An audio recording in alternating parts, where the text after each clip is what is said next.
Assalamualaikum warahmatullahi wabarakatuh. Apa kabar kawan Villa? Semoga hari ini kawan-kawan Villa selalu dalam lindungan Allah Subhanahu wa taala dan semoga selalu diberikan kesehatan, kekuatan, kesempatan dan rezeki yang melimpah serta barokah. Amin amin ya robbal alamin.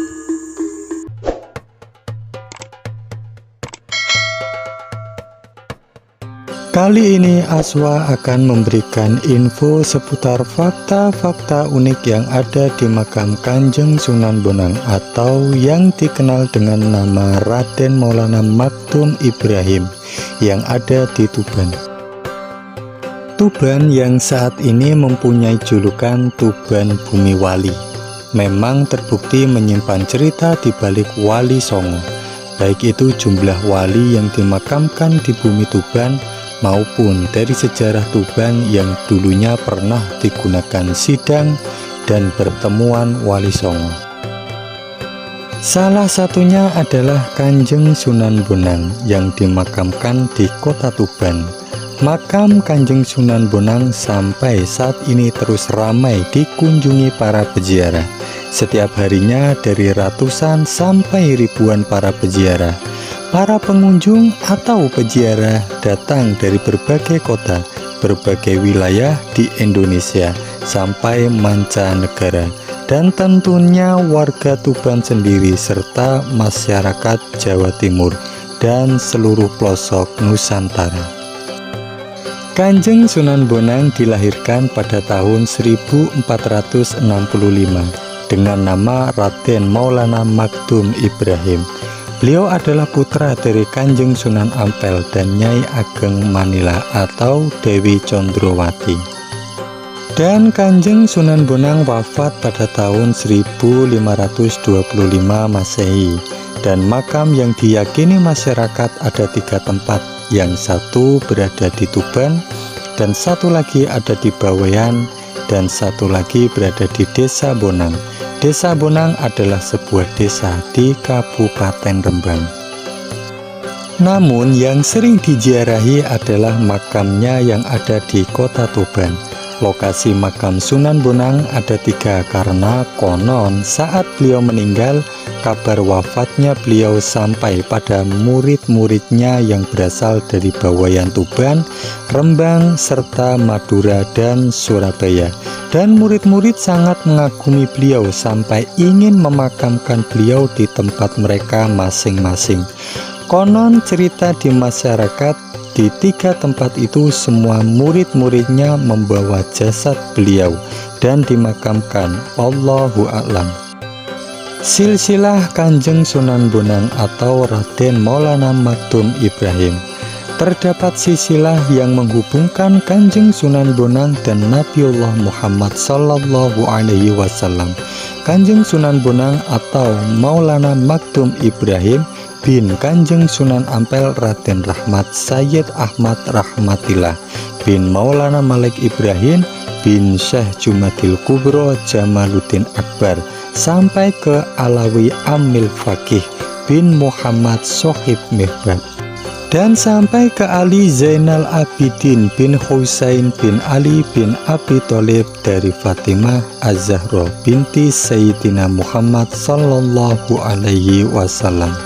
Raden Maktum Ibrahim atau Kanjeng Sunan Bonang diperintahkan ayahnya Kanjeng Sunan Ampel untuk berdakwah di daerah Lasem, Rembang, Tuban, dan daerah Sampa sampai ke Surabaya.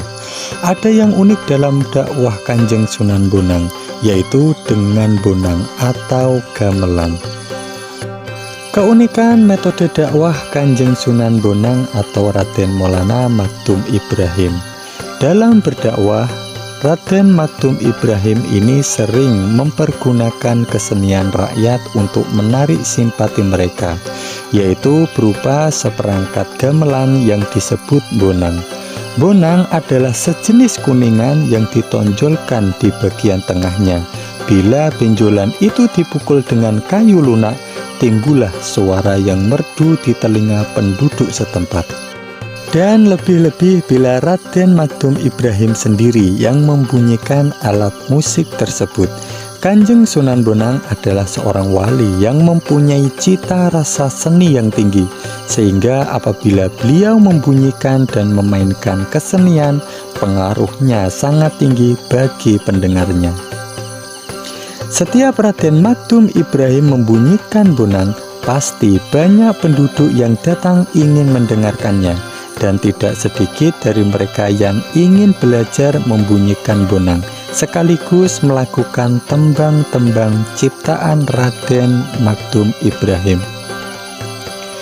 Begitulah siasat Raden Magdum Ibrahim yang dijalankan penuh kesabaran dan ketelatenan. Kemudian setelah masyarakat berhasil direbut simpatinya, Kanjeng Sunan Bonang mulai mengisi ajaran agama Islam kepada mereka. Suluk atau tembang yang diajarkan Raden Magdum Ibrahim adalah tembang yang berisikan ajaran agama Islam, sehingga tanpa terasa penduduk masyarakat sudah mempelajari agama Islam dengan senang hati, bukan dengan paksaan. Murid-murid Raden Magdum Ibrahim ini sangat banyak, baik yang berada di Tuban, Pulau Bawean, Jepara, Surabaya maupun Madura. Karena beliau sering mempergunakan bonang dalam berdakwah, maka masyarakat memberinya gelar Kanjeng Sunan Bonang. Karya sastra Kanjeng Sunan Bonang atau Raden Maulana Magdum Ibrahim. Beliau juga menciptakan karya sastra yang disebut suluk. Hingga sekarang karya sastra Kanjeng Sunan Bonang itu dianggap sebagai karya sastra yang sangat hebat, penuh keindahan dan makna kehidupan beragama. Suluk Kanjeng Sunan Bonang sampai saat ini masih tersimpan rapi. Suluk sendiri berasal dari bahasa Arab yang berbunyi salakat toriko, artinya menempuh jalan tasawuf atau torekon. Ilmunya sering disebut ilmu suluk. Ajaran yang biasanya disampaikan dengan sakar atau tembang disebut suluk, sedangkan bila diungkapkan secara biasa dalam disebut wirid. Salah satu suluk Kanjeng Sunan Bonang, ya marma lunga ngikis ing wengi, angulati sarah saning tunggal, sampurnaning lapah kabeh sing pandita sun dunung, angulati sarining urip wekasing jati wenang, kekasing lor kidul suruping raditya wulan, remeng neta kelawan suruping pati wekasing ana ora. Yang artinya oleh karena itu sesungguhnya pada suatu malam hamba pergi secara diam-diam untuk mencari rahasia yang disebut kesatuan itu, mencari kesempurnaan dalam semua tingkah laku. Hamba menemui tiap-tiap orang suci untuk mencari hakiki hidup, titik akhir dari kekuasaan yang sebenarnya, titik akhir utara dan timur, ke tempat terbenamnya matahari dan bulan untuk selama-lamanya, tertutupnya mata dan hakikat yang sebenarnya daripada mati, serta titik akhir dari segala yang ada dan yang tidak ada. Kanjeng Sunan Bonang sering berdakwah berpindah-pindah tempat sampai usia lanjut. Beliau meninggal dunia pada saat berdakwah di Pulau Bawean. Berita segera disebarkan ke seluruh tanah Jawa. Para murid berdatangan dari segala penjuru untuk berduka cita dan memberikan penghormatan yang terakhir. Murid-murid yang berada di Pulau Bawean hendak memakamkan beliau di Pulau Bawean. Akan tetapi murid yang berasal dari Madura dan Surabaya menginginkan jenazah beliau dimakamkan di dekat ayahnya, yaitu Kanjeng Sunan Ampel di Surabaya. Dalam hal memberikan kain kafan pembungkus jenazah, mereka pun tak mau kalah. Jenazah yang sudah dibungkus dengan kain kafan milik orang Bawean masih ditambah lagi dengan kain kafan dari Surabaya. Akan tetapi ketika berada di perairan Tuban, tiba-tiba kapal yang dipergunakan tidak bisa bergerak. Akhirnya jenazah Kanjeng Sunan Bonang dimakamkan di Tuban, yaitu sebelah barat Masjid Jami Tuban. Sementara kain kafannya yang ditinggal di Bawean ternyata juga ada jasadnya Kanjeng Sunan Bonang. Orang-orang Bawean pun menguburkannya dengan penuh khidmat. Kemudian makam Kanjeng Sunan Bonang yang berada di Desa Bonang Lasem, Rembang menyimpan berbagai peninggalan. Terdapat berbagai macam peninggalan yang dijumpai seperti omah gede yang sekarang digunakan sebagai masjid karena sering digunakan untuk ibadah sholat. Ada juga bende beca atau disebut juga bande bonang yang merupakan instrumen gamelan milik Kanjeng Sunan Bonang yang digunakan sebagai media dakwah dalam menyebarkan agama Islam. Peninggalan lainnya berupa pasujudan yang merupakan petilasan Kanjeng Sunan Bonang saat sedang bermunajat.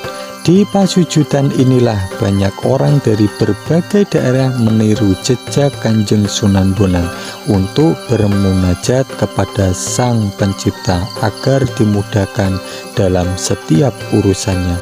Dengan demikian ada 3 makam Kanjeng Sunan Bonang.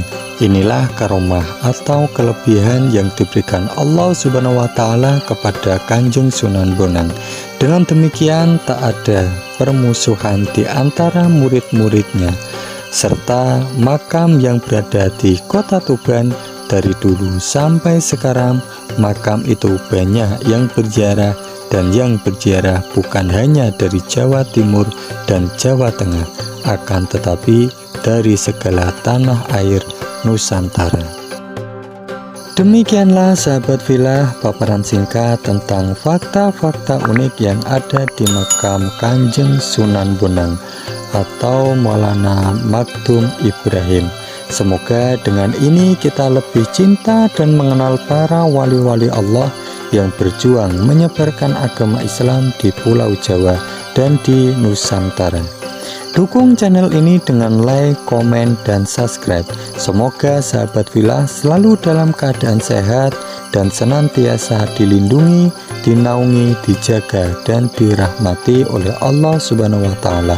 Allahu a'lam bishawab. Assalamualaikum warahmatullahi wabarakatuh.